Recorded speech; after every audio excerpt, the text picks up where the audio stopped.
Well,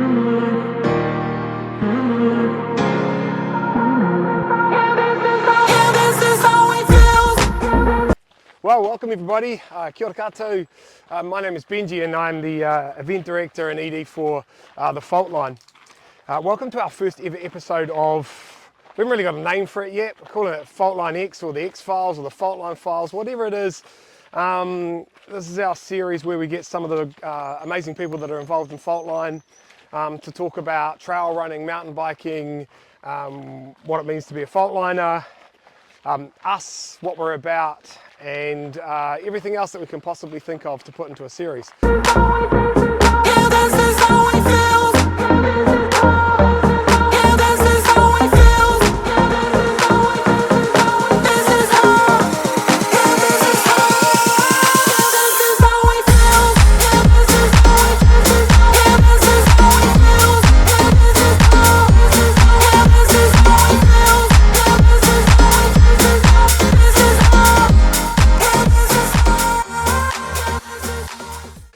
So today's episode, and our very first one, is brought to you by Eve and Life in Motion, or it's not just Eve and Life in Motion.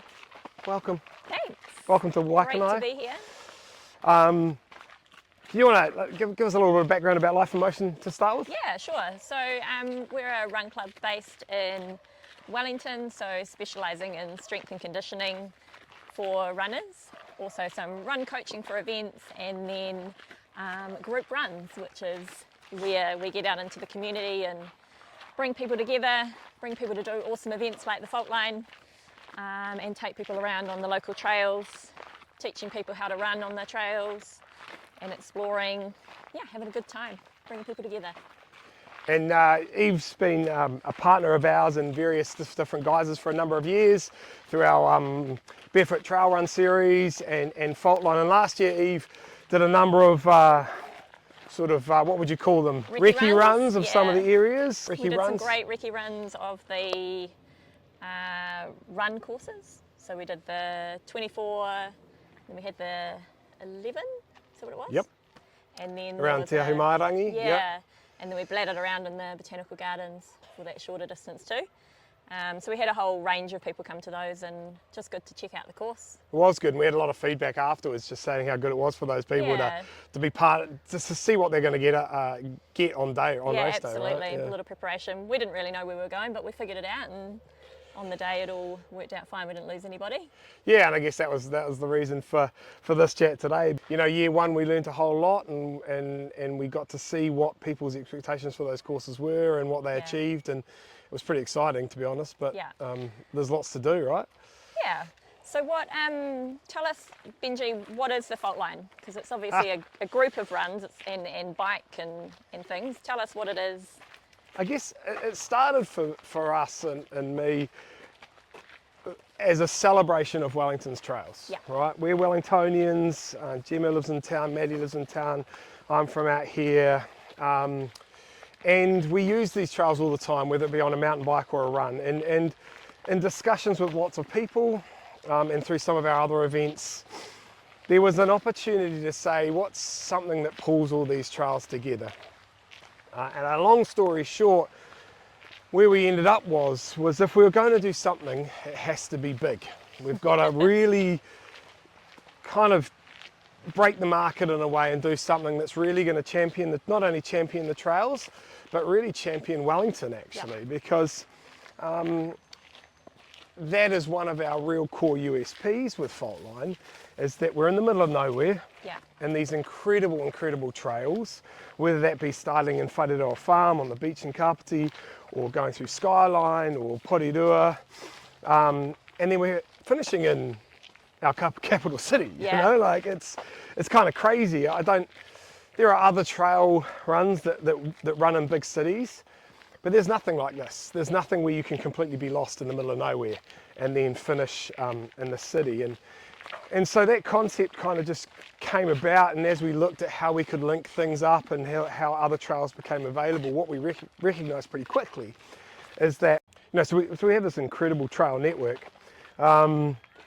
and a whole lot of network of people that are also doing these amazing things. And we've already seen that from sort of year one, and as we look to year two, there's already these grand designs, there's trails being done up in Bamber and in Belmont. There's another trail being built on in Mount Vic, and so it's really got this opportunity to just keep developing a year on year.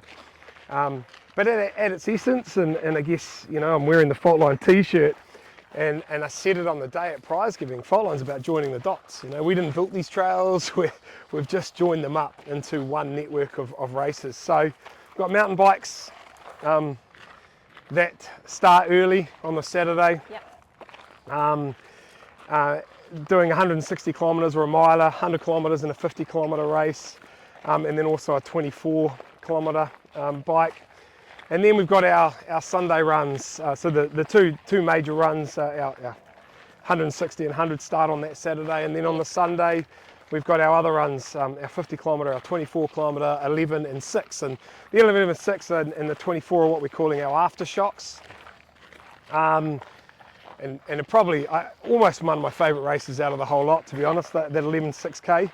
But yeah, the idea being is that it's not just a celebration of people who are chasing this incredible challenge, but people that are just running 6 kilometres for the first time, as you know in your line of work, that's a huge challenge for themselves as well. And so it's just trying to tie that all into one massive celebration of Wellington's trails and Wellington as a city, to be honest. I love that the finish line was for everyone, so everyone was coming in regardless of the distance that you were doing, all celebrated at that same finish line. And that was pretty special for us to be able to do that. Because that's quite a challenge in some events to make that happen. But yeah, you're right. Like that person that just finishes that 6K it's just as big a challenge for them as sometimes the person that's doing 160 kilometres, and that can't be forgotten, and we need to make sure that they're getting that same experience. Or, the last person over the line doing their first ever half marathon, they're just as important to us as the first person that comes across that line.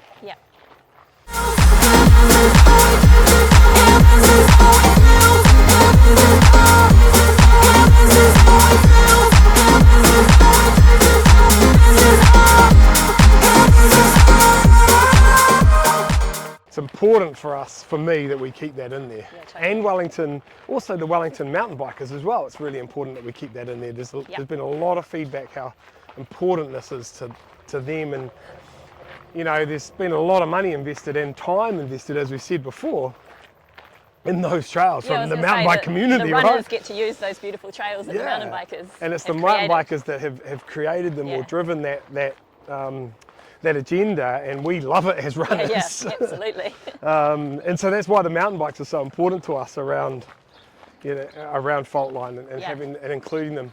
And it's quite unique to have bikes and runners at one event. It's not something that we see a lot of. I mean, it's not without its challenges. Obviously, bikes and runners on the same course was some of the feedback that we got from year one, where there was people online really sceptical about whether we could achieve it and what that meant and the danger of it. We worked really, really hard year one around our timing.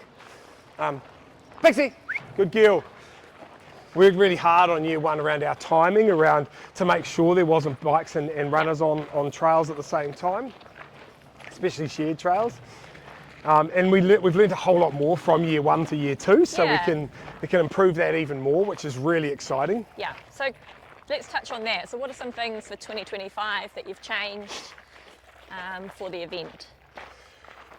2020, I mean, I guess year one was about what does this race look like? Maximising that USP that we talked about before around Wellington having this capital city, this incredible capital city on the waterfront, and the challenging trails and being lost in sort of middle of nowhere and then popping out, into the urban nature of this event. But really for us it was about understanding about what it all looks like as one holistic event, right? We knew all the individual trails, we knew all the the strengths and the weaknesses of each of those individual trails. We knew what Wellington was going to give us.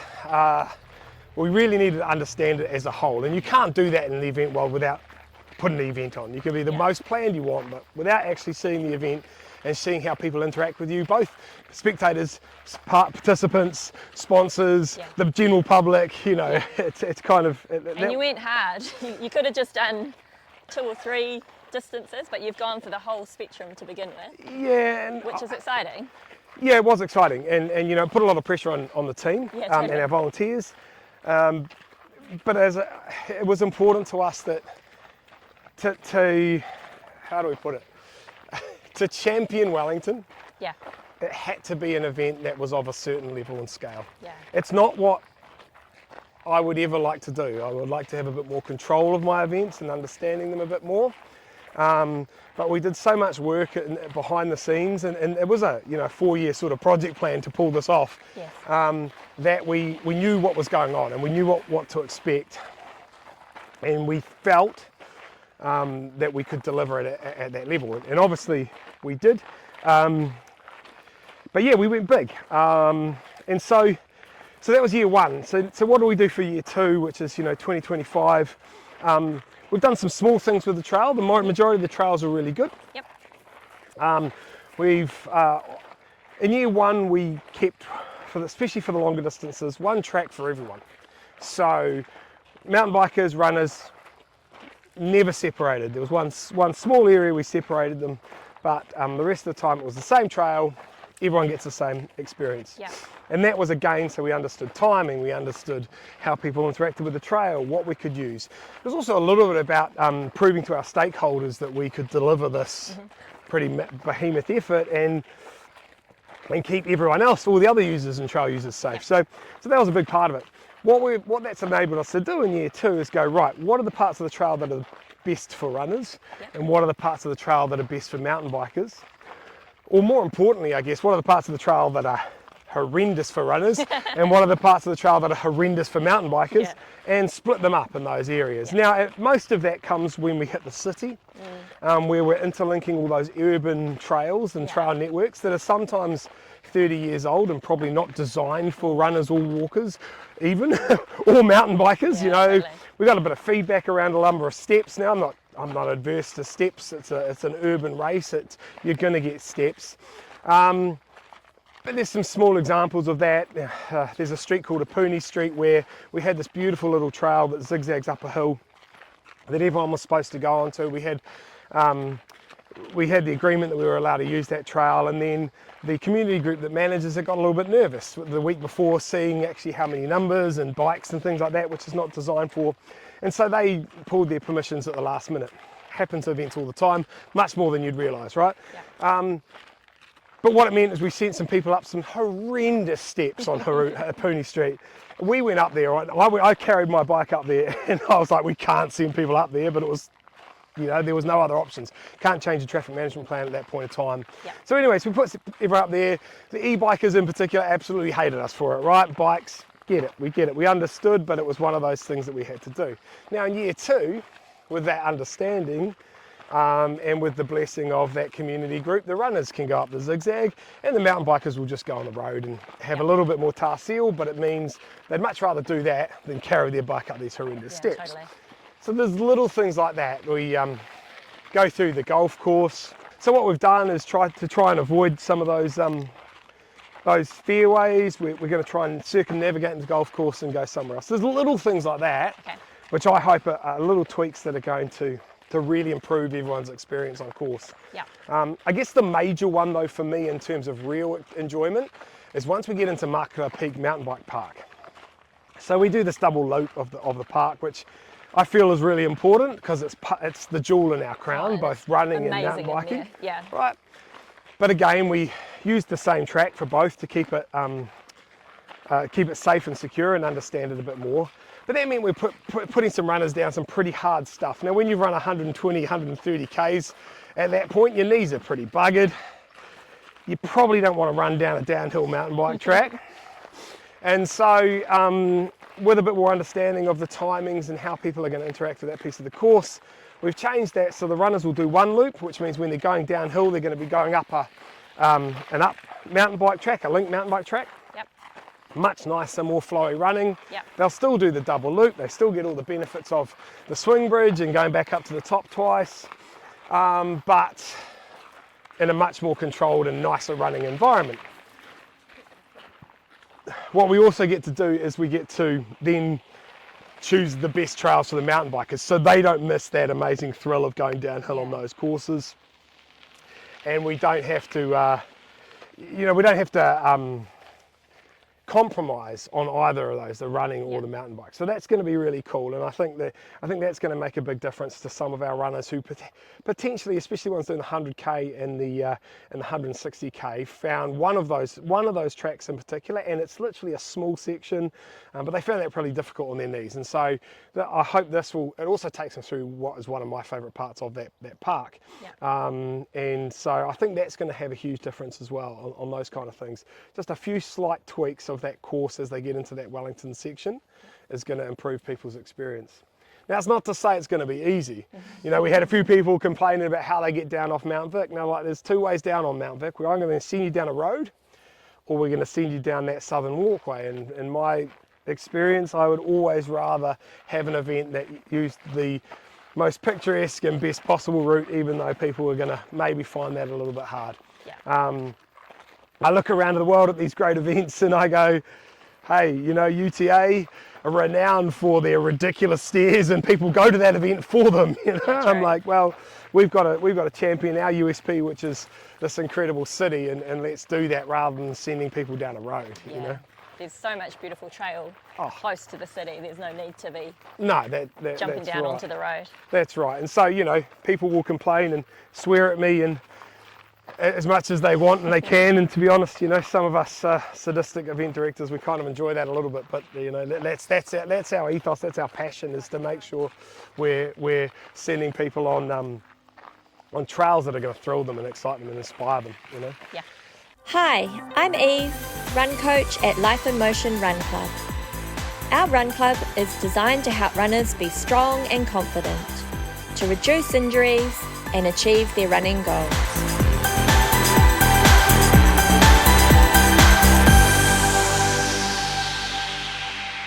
All right, what else are we looking at for this event this year? That we're changing.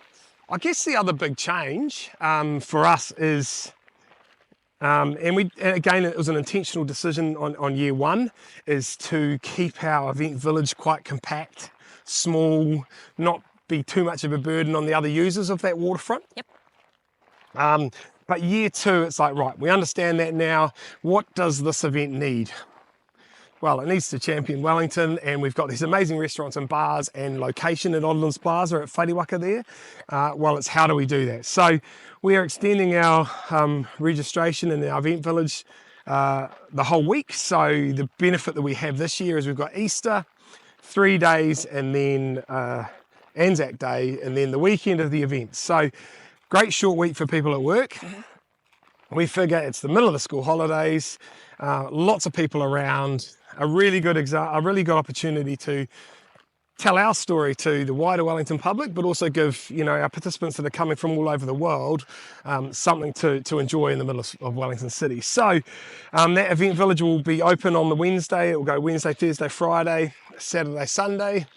People will be able to register all week. They'll be able to enjoy time with not only our vendors, our sponsors that are bringing cool things, but there's going to be a number of other activations that we're going to have on site.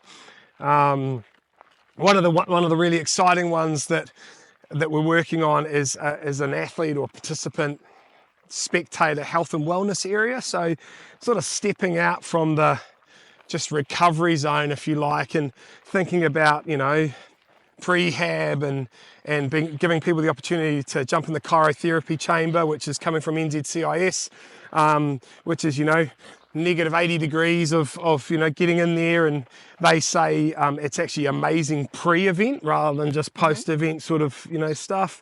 We're going to have hot and cold baths there at the finish line and during the week, massage. We've got a wellness zone as well, where we're going to have speakers talking about their mental, you know, not just mental health, I don't want to call it that, but, you know, a little bit about how you're working on your you know, I guess, your mental capacity through a race as well, and that race element. What do you do when you hit the wall out there? A chill out zone where you can just come, athletes can come and relax and recover. We're going to have some speakers around this sort of holistic approach to wellness. And so I'm really excited. We've got some great supporters of ours coming up from Otago and Canterbury to sort of support us on that as well. That whole zone will be open all week just for people to come and chill and talk. And again, more importantly than anything else that we're putting in there, it'll be a place for people to just connect. Yep. And that's the cool thing. You know, we're an amazing community. We've got people from all over the world. We've got to give them an opportunity just to connect somewhere. And hopefully Wellington will put on its weather again. But, you know, we're going to plan for that as well. But there's enough days in there to get a good one. There's enough days in there. So that's the idea that we're going to do there. Trying to champion some of our local bars and restaurants around that area as well. Yeah. Going to have for those out of Wellington, where is this hub? So describe where it sits. Well, I mean, you can't get more central. It's called Odlands Plaza. It's right on the waterfront. We've got Shed 22, St John's, Whariwaka, right there. Jumping platform. Yeah, so it's right by the water, isn't it? Right by the water. And we're just stealing this event area there for the week to be our Faultline event village. And then the runners and riders, they're coming in from a couple of different directions still? Yeah, pretty much. So our long distances and all our riders finish along Oriental Parade. Yeah. And follow the waterfront from that direction, and then finish in there. And then our shorter ones, the 11Ks and the 6K runners, actually come in from the opposite direction, but they again experience this incredible run along Wellington's waterfront and finish in the same location, like you say. Yeah, so it's pretty, I remember last year it was pretty unique having, you know, just all of the people down on the waterfront when you're coming in. It's quite, normally you just get like a little shoot at an event, but you get like the whole waterfront coming both directions. So anybody that's kind of out there just enjoying their day can, you know, cheer the runners in, and it's quite the vibe. Well, that was what was pretty cool last year. It was kind of like, you've almost got a rent-a-crowd, right? Like you've got Wellingtonians. And people have no idea what's going on, but they're cheering for you. Yeah, you know, and even like the 6 and 11K as part of it, they get a free ride up the cable car. So they turn up in Lambton Quay, they jump on the cable car in their hundreds, you know, and there's all these other people going, well, what's going on here? And they sort of cheered them on and then came to the waterfront and cheered them around. It was really cool. It's quite unique, yeah. Well, one of the things that we thought when we thought about, you know, what is our USP was, well, we're going to finish in a city, you know, so it's like, well, when does the city go off? And it goes off on sort of a Sunday morning or afternoon for most of those runners, but it also goes off on a Saturday night. So, you know, our timings for the start of our mountain bike and runners and our 100K in particular, where we got some people saying, oh, why are you starting the 100K at 10 o'clock? Well, that objective is that the lead runners are finishing at sort of 8, 9 o'clock on a Saturday night when you've got this the whole of Wellington. The whole of Wellington kind of happening. Having a beer for them at the end of it. And then also that they get to experience some of the amazing night running. So even though those 100K runners are not necessarily used to running through at night, some of the amazing feedback that we got, and the things that were special for us is that people experienced what was in our head when we designed this. And that was, you know, I'm going to tell you an anecdote, right? My favourite story that I heard after Faultline was a woman who explained her experience as she's running along Skyline. It's dark. She's a long way into her run. She's feeling a little bit, you know, this is tough now. It's dark on one side and she sees the sunset on her right-hand side over the South Island. Yep. She's hearing all the birds from, you know, that are just covering our hills now. The city lights are on the left-hand side and she just starts bawling her eyes out, you know, and I was like, that is the emotion that Wellington will give you, these incredible, incredible views and scenes that nowhere else in the world is going to give you. Yeah. There's amazing trails across the world, but you know, for me and for our guys, and it was so amazing to me to hear that story, because that's what it's about, right? Like that's what for us the Faultline is about. These incredible stories, these incredible moments that they all get. There's no doubt we've got hills. Yeah, I think that's what makes Wellington quite special for trail running, doesn't it? You can be quite central and you're never really very far from a piece of trail, and your event kind of joins all of that up. Yeah, I mean, and shows it. That's the absolute truth, right? You can be working in Wellington City Centre and jump on your bike and do a loop of Waimapihi and be back and have some lunch and have a shower and be back in the office by the end of your lunch break, right? And runners as well. Mount Victoria's teeming with runners in the summertime. Just 5 minutes from your office. Correct. You've got to go straight up, but once you're up there, it's pretty beautiful. Yeah, and we're used to that, and I think when you see comments online from people that experience Faultline, it is that. It's like, yeah, look, there's hills, but once you get up, it's completely worth it. Yeah. And we all know that. And our job now through Faultline is to sort of tell that to the rest of the world and the rest of the country.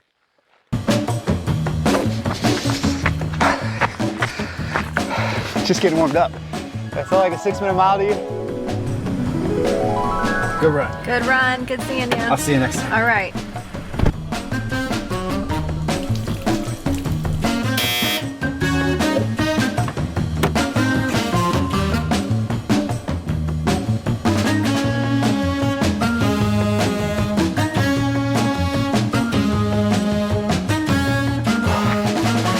Great job. Just getting warmed up. I made it. Tasting those tacos. Whew, time for pizza. Let's go. No. You're not getting in my car like that.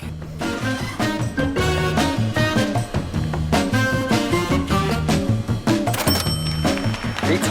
Tacos. Tacos. Tacos.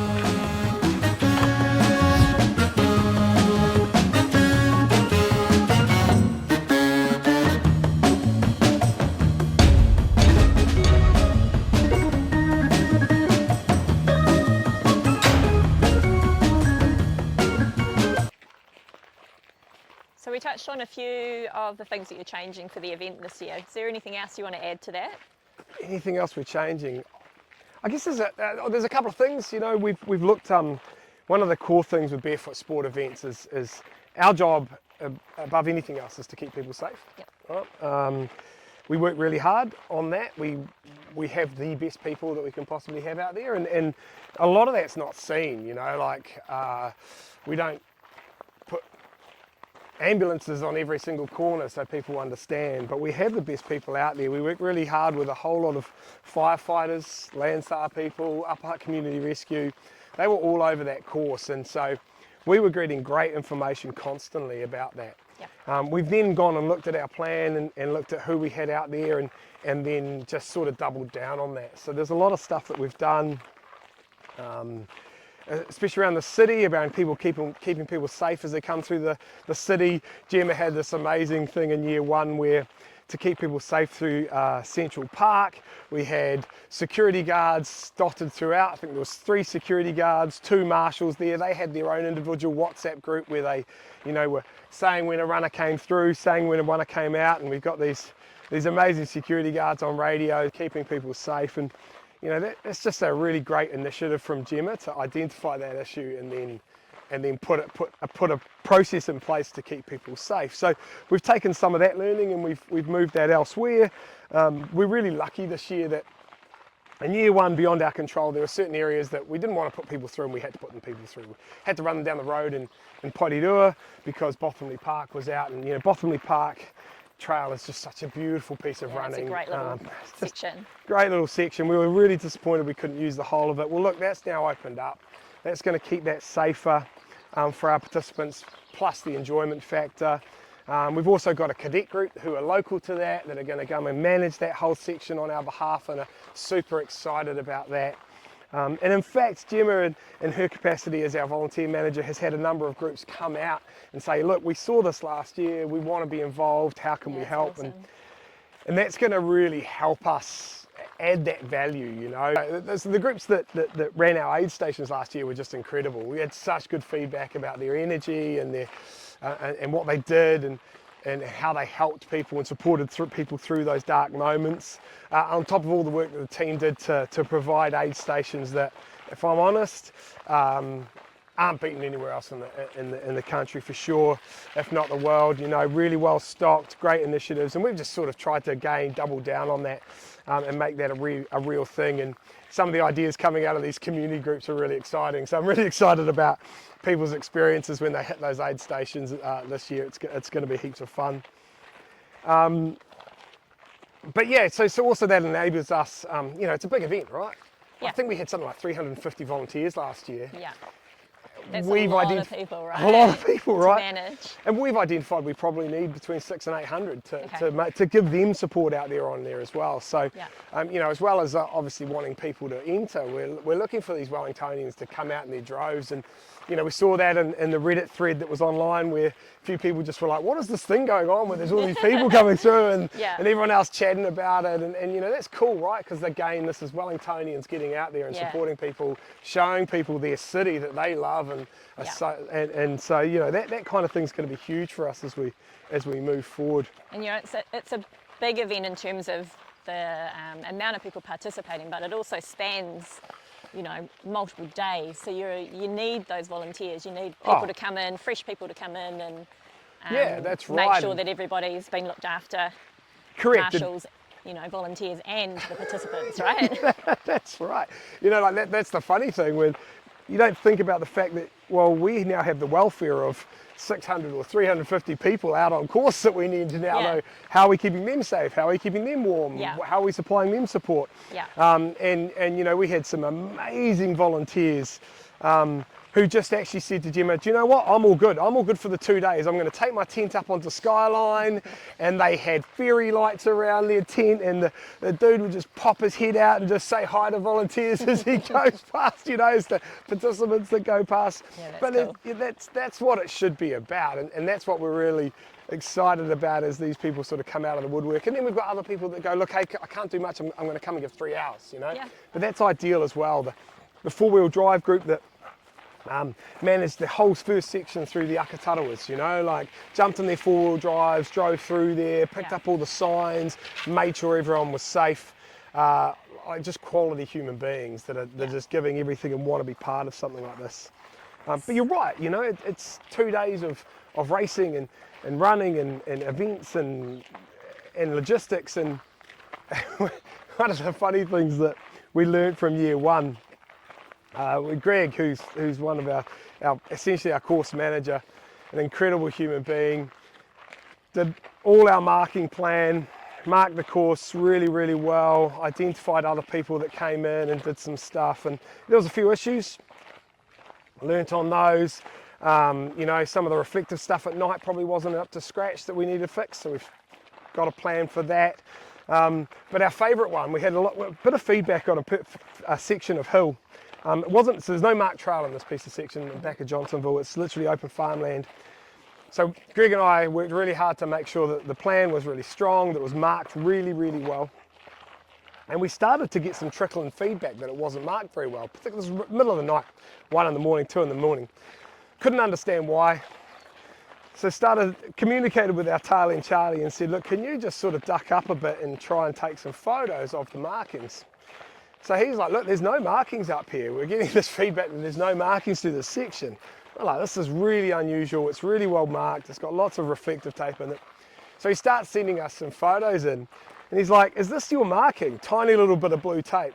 Turns out that there's cows in these 3 paddocks that there wasn't there when we marked them. They've not only eaten all our tape and our reflective tape, so I don't want to know what those cow pats are going to look like, it must have looked like in the weeks afterwards.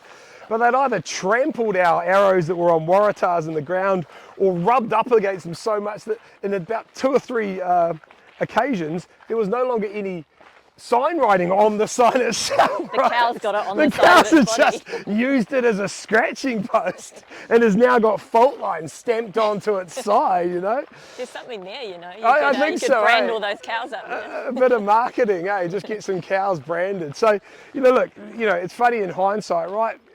Obviously not great for those people that at that point in time couldn't find their way, although everyone did get home. But these are little things that you learn, and you know, in year 2 we're like, right, new solution for marking through those paddocks / how do we get rid of the cows? Yeah, and we're totally. doing that. We're working with local landowners and but also looking at, and we've been talking to actually Greater Wellington, who mark a lot of their trails through these things, and they've given us some great hints on what they use.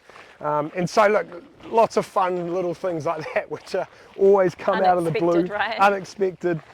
And those are just little changes, you know, like I say. So it's cool to be part of that.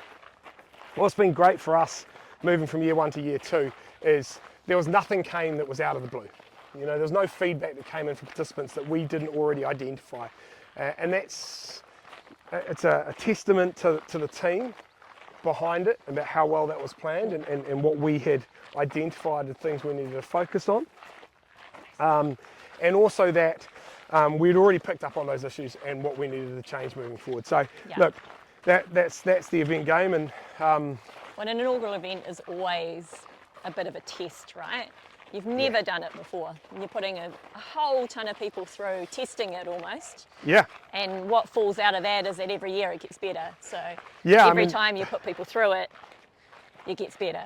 That's exactly right. And you know, the barefoot sport team, our team, give me grief for even after a great event going, right, what didn't go very well, right? What can we do better? But we've got to be part of this, like continual learning, continual development. Because if we're not doing ourselves or our participants justice, and we're not doing what we set out to do, which is to inspire people through these incredible events, right? In our words, events that take your breath away. So that's what's cool as well, because that's the exciting stuff, right? How can we be better? Let's put pressure on ourselves. Let's do some unique things and really champion, you know, what we're trying to do. So yeah, I think we can all improve. And everything. That's what life's about, right? Yeah.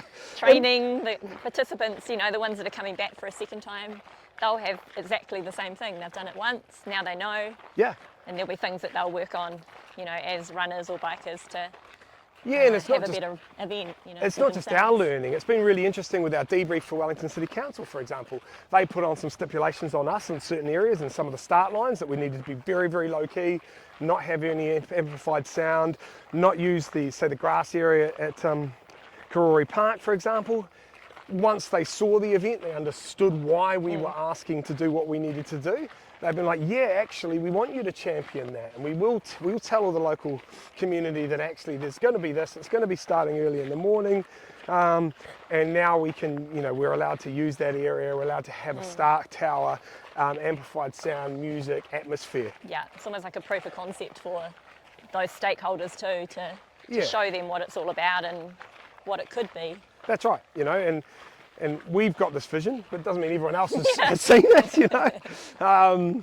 And it'll take us 2 or 3 years to deliver the vision that we see Faultline being. Yeah, of course. And there's each year we'll add in little things that'll improve it until we get to a point where we go, right, we now have this incredible event that is has Wellington at its heart, is championing all those amazing trails and the people that do that, and then, right, how do we make this a world-class event? And I think I was particularly chuffed with how every single one of those volunteers out there, every single one of those markers, all my team, all the participants handled themselves in year 1. We really staked a pole in the ground, and now it's like, right, well, you know, what are we going to do next? Yeah. And it's a really exciting thing to be part of. Yeah, absolutely. It's fantastic for Wellington and the wider community as well, you know, coming in and seeing what it's all about. That's what we hope, you know. That's the plan. That's the plan, yeah. My name is Jeff Veerling, co-founder of Tailwind Nutrition.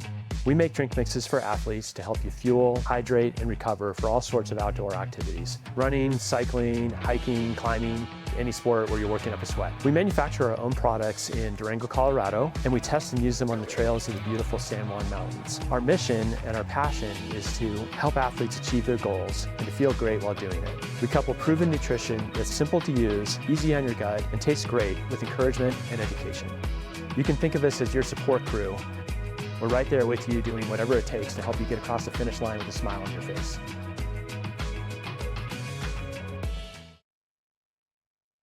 So one of the other changes that we've got identified year one. We had this amazing course. Really wanted to champion Waimapihi. Yeah. One of Wellington's, I think, sort of hidden jewels in terms of, we all talk about Marker Peak and things in the trails. The Waimapihi Reserve has just got this incredible link track called up to the top, and then these beautiful trails down. So we really wanted to champion that. We tried a start line for our 24k run and mountain bike down the bottom there in Aro Valley. But it just doesn't have the capacity to grow in that Quite particular a narrow location. little space in around there, eh? Narrow little space. There was an old bowling green that we wanted to utilise, but again, we didn't get land access for the driveway. Actually, we could have used the bowling green, but we didn't get access to the driveway. We went ahead anyway. It was fine for year one, but it just didn't really have the feel that we wanted it to feel. It needs to feel like a start line. So anyway, year two, slight adaptation. We're going to go up and start up at the wind turbine in Brooklyn. Oh, cool. Which is really cool. We had a number of different starts that we looked at, what's going to work best. But we went up to the Brooklyn wind turbine, and we were literally standing under the wind turbine with Wellington underneath us, and we were like, why are we not starting up here, you know? This is this incredible location that Wellington has. They'll be starting, early in the morning, it'll be light, the bus can go up there, do a loop, because bus is from the city, so we don't need to worry about too much traffic. They'll start on the fence line track, pop out, run down car parts, which is a lovely little running. Oh, that's a cool piece, yeah. Cool piece of road. Great for spectators, because they can watch them come back out and go across the road, and then they join back into where they're going. And then through Waimapihi, this is another one of those little ones where I really want to run people down Ikagai, because I just love Ikagai on the bike, but we've decided to put them down transient instead and keep the bikers separate on that piece, mainly because of the amount of people that use that piece for walking. And again, part of our objective is to not annoy or piss off every other man and his dog that's out there on their Sunday morning or Saturday afternoon to have a ride. So yeah, so there's some cool little changes like that which are going to make it really exciting. It is super exciting to see what those are going to be.